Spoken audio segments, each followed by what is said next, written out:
Bihar SSC inter स्तरीय मुख्य परीक्षा के बाद जो टाइपिंग होने, टाइपिंग के फॉन्ट के ऊपर बात करेंगे। ऑफिशियल नोटिस आ गए टाइपिंग फॉन्ट को लेकर, और साथ में वैसे अभ्यर्थी जिनके पोस्ट के प्रायोरिटी जो है आपका फर्स्ट कंप्यूटर नॉलेज वाले पोस्ट है, तो वैसे अभ्यर्थी के ऊपर भी बात करें। क्या यहाँ पर कंप्यूटर नॉलेज आपके पास किस तरह की चीज़ें मांगे जाएंगे, इसके ऊपर बात करेंगे। और साथ में एक बहुत बड़ी अपडेट निकल कर आ रही है जो अनऑफिशियल है, बिहार इंटर स्तरीय मुख्य परीक्षा को रिजल्ट को लेकर, इसके ऊपर भी बात करने जा रहे हैं। और हिंदी फॉन्ट के ऊपर हम लोग ऑफिशियल तौर पर बात करेंगे। तो मैं हूँ अविनाश कुमार, चैनल पर आप नए हैं तो चैनल को सब्सक्राइब कर लें, इस वीडियो को लाइक करें और दोस्तों के साथ शेयर जरूर करें। वीडियो शुरू करने से पहले अनअकैडमी लेकर आया फ्री प्लान। इस फ्री प्लान के तहत बिहार के टॉप एजुकेटर के साथ 300 plus free live classes, 20,000 MCQs आप अनअकैडमी के ऊपर प्रैक्टिस कर सकते हैं। और डेली मॉक टेस्ट आप फ्री में मंडे टू फ्राइडे और every Saturday Bihar SI prelims के मॉक टेस्ट दे सकते हैं। इस फ्री प्लान को एक्सेस करने के लिए अनअकैडमी ऐप डाउनलोड करना है।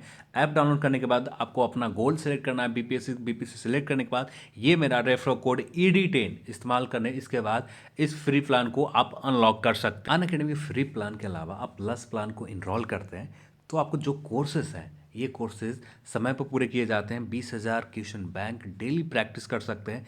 आप वीडियो को यूट्यूब की तरह यहाँ पर भी डाउनलोड कर सकते हैं। आप PDF डाउनलोड कर सकते हैं। जो भी गाइडेंस है, ये डेडिकेटेड गाइडेंस दिए जाते हैं। अब देख लेते हैं अनअकैडमी बैचेस के ऊपर। यदि आप हिंदी मीडियम में BPSC प्रीलिम्स और मेंस की तैयारी करना चाहते हैं तो 25 जनवरी से बैचेस स्टार्ट हो रहे हैं। यदि आप टारगेट BPSC के तहत इंग्लिश मीडियम में, आप 28 जनवरी से बैचेस देख सकते हैं जो BPSC प्रीलिम्स और मेंस एग्जाम के हैं। साथ में आपने 66वीं BPSC प्रीलिम्स एग्जाम दे रखा है तो 67वीं BPSC मेंस की तैयारी अनअकैडमी लक्ष्य BPSC के तहत आप कर सकते हैं। आपको अनअकैडमी ऐप डाउनलोड करना है। अनअकैडमी ऐप डाउनलोड करने के बाद BPSC गोल सेलेक्ट करने हैं। सेलेक्ट करने के बाद गेट सब्सक्रिप्शन के ऊपर आ जाना है। इसके बाद ये आपके सामने प्लान खुलते हैं। इस प्लान में से किसी एक प्लान को, आपको जो भी प्लान आप एफर्ट करते हैं उस प्लान को सेलेक्ट करना है। सेलेक्ट करने के बाद ये मेरा रेफरल कोड यूज़ करना है, ED10 यूज़ करने के बाद आपको प्रोसीड टू पे कर देना, और साथ में किसी भी माध्यम से आप पेमेंट कर सकते हैं और अपने बैचेज को, अपने कोर्सेज को कंप्लीट कर सकते हैं। बिहार एसएससी इंटर स्तरीय मुख्य परीक्षा में जो टाइपिंग को लेकर कन्फ्यूजन थे, जो टाइपिंग वाले पद है उनको लेकर आयोग ने यहाँ पर क्लियर तौर पर आप सभी को बता दिया। फ़ॉन्ट के बारे में जानकारी दे दी गई है, कौन से फ़ॉन्ट में आपका यहाँ पर टाइपिंग ली जाएगी हिंदी में। तो यहाँ पर बात करें, नोटिस आप देख सकते हैं 27/1/2021 यानी आज का नोटिस है।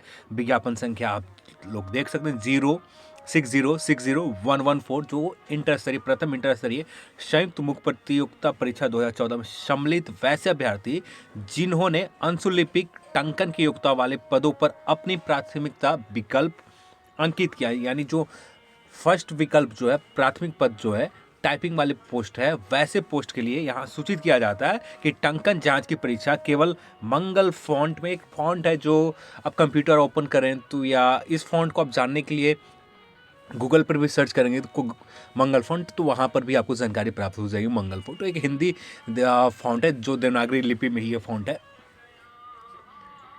या कहीं भी आप PC में जाकर देखते हैं, आप वर्ड में चले जाएं, वहाँ पर आपको मिल जाएंगे मंगल फॉन्ट के बारे में, जो टाइपिंग करके आप देख सकते हैं किस तरह के फॉन्ट रहते हैं।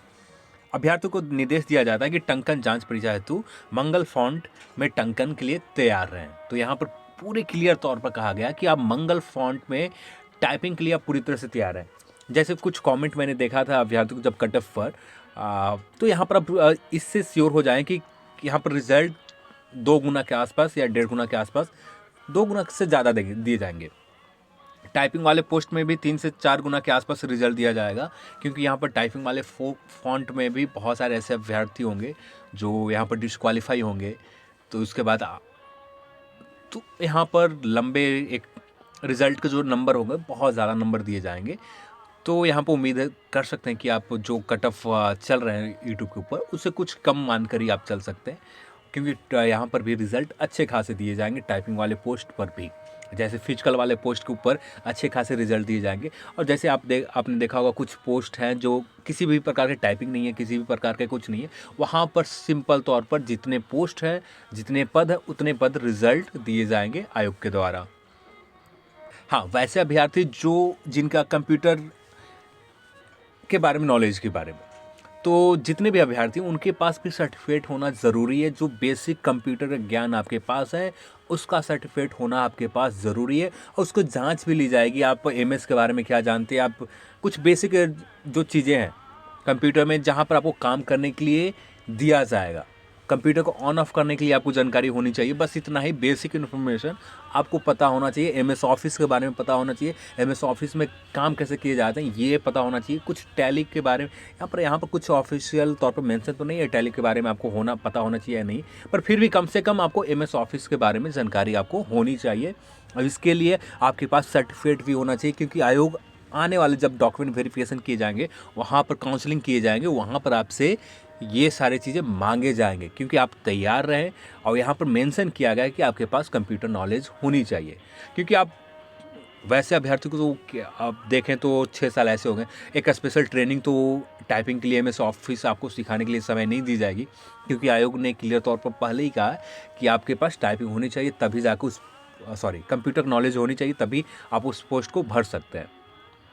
तो आयोग के हिसाब से अपने हिसाब से वो सर्टिफिकेट आपसे खोजे जाएंगे, जो आपको एमएस ऑफिस के बारे में कुछ बेसिक जो नॉलेज है कंप्यूटर के बारे में, इनके बारे में आपसे खोजे जाएंगे। तो चलिए अगले अपडेट, यदि बात करें रिजल्ट के ऊपर, तो रिजल्ट में भी ज़्यादा देरी नहीं हुआ। रिजल्ट प्रिपरेशन तैयारी में चल रहे हैं। जहाँ तक उम्मीद है शायद हाई कोर्ट के डिसीजन देने से पहले ही आयोग यहाँ पर रिजल्ट जारी कर दे, जैसे उम्मीद लग रहा है। और जो अपडेट मिल रही है उसके हिसाब से बात करें तो हाई कोर्ट को जो 5 या 6 के जजमेंट आनी है, जो अपने पेंडिंग में रखा हुआ है, उसके बाद उसका इंतज़ार नहीं किया जाएगा, जहाँ तक उम्मीद है। और जैसे जो अपडेट मिल रहे हैं उसके हिसाब से और आपको रिज़ल्ट बहुत जल्द ही जारी किए जाएंगे। उम्मीद है कि आपको मार्च के फर्स्ट वीक तक ही, इससे ज़्यादा डिले नहीं होगा जहाँ तक उम्मीद है, या ज़्यादा से ज़्यादा फरवरी लास्ट वीक या मार्च के फर्स्ट वीक तक आपका इंटर स्तरीय मुख्य परीक्षा का भी रिजल्ट आ जाएंगे। आयोग यहाँ पर जल्दबाजी की जा रही है। और जो रिजल्ट में बदलाव होते हैं, यानी हाईकोर्ट के डिसीजन के बाद उसमें जो बदलाव होंगे, उसके लिए एक सेपरेट तौर पर जो अभ्यर्थी सेलेक्ट होंगे उनके अलग से कुछ जो 50-60 या ज़्यादा से ज़्यादा 500 के आसपास कुछ अभ्यर्थियों को जो चेंजेज होंगे उनको अलग से फिर से अरेंज करवाए जाएंगे, जो अब हाई कोर्ट के जजमेंट के ऊपर निर्भर है। हाई कोर्ट यदि आयोग के फेवर में दे देती है तो फिर तो कोई टेंशन ही नहीं है। आयोग अपने हिसाब से पूरी बहाली प्रक्रिया को पूरा कर लेगी, और पूरा करने के बाद सबका ज्वाइनिंग जो देना विभाग का काम है, विभाग सभी के पास ज्वाइनिंग भेज देंगे और सारे लिस्ट विभाग के पास भेज दिए जाएंगे, और विभाग सारे लोगों को ज्वाइनिंग के लिए कॉल किए बुलाए जाएंगे।